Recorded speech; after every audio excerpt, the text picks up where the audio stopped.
Okay, let's solve for an inequality. We have 3x. So what do we have here? We have 3x. Okay, let's see. 3x plus 2, absolute value, smaller or equal than 5. So this means that if we have our number line here, we have our 0 and we have our positive 5, and then we have our minus 5.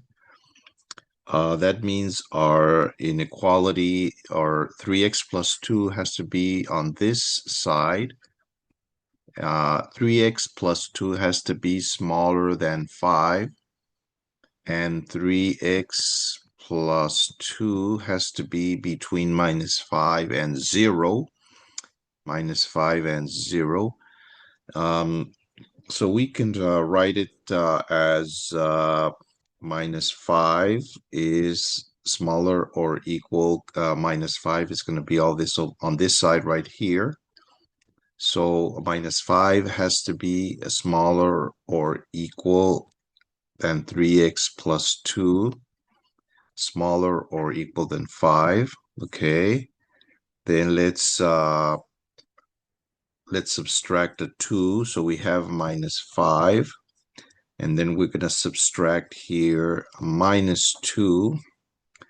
So this is going to be smaller or equal than 3x plus 2. And this is going to be minus 2. And this is going to be a smaller or equal than 5. And it's going to be minus 2. So what's going to happen? So we're going to have minus 7, smaller or equal than 3x. And then 2 minus 2 are going to cancel out. This is going to be smaller or equal than 3. And then we can divide this by 3. So we divide by 3, we divide by 3, we divide by 3. And you end up with minus 7 over 3. It's going to be smaller or equal. 3 cancels with 3. So minus 7 over 3 is going to be smaller or equal than x. And x is going to be smaller or equal than 1 because 3 divided by 3 is 1. So your answer is going to be, x is going to be, if you trace your number line here, your 0 over here, and this is going to be, so this is going to be smaller or equal than 1.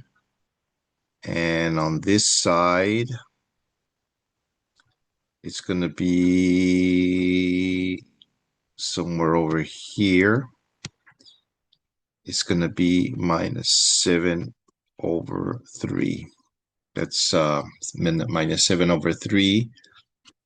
That's going to be 3 point something. So it's going to be, your solution is going to be minus 7 over 3, comma 1. And you could pick a value. Let's pick minus 1, because minus 1 is right here. And minus 1 is on the left side of 0. So let's see if this is okay, if this holds. So we have 3, and then we have minus 1 plus 2. Absolute value has to be smaller or equal than 5. So this is going to be minus 3 plus 2. Absolute value has to be smaller or equal than 5. It's going to be minus 3 plus 2 is going to throw you a minus 1. Absolute value is going to be smaller or equal than 5. And then you take away the absolute value and you have 1 smaller or equal than 5, which is true. And that proves that your solution is correct. And that's how you solve this one.